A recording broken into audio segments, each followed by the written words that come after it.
चुनौती रखा भयल जे ए दादा बताई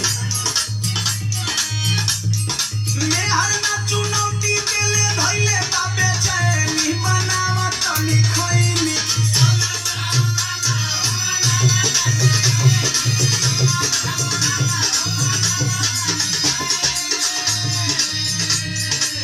यहाँ का कर हुआ हो कुछ नहीं दादा ले खाली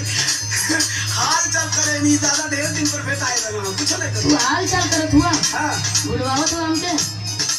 का तो के नशा करे से मना कर ले रहे हैं ना ए दादा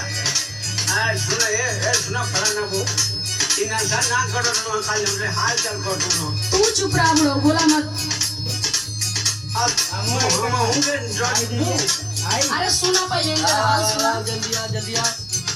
सुना ई का आ रही है बैठ जा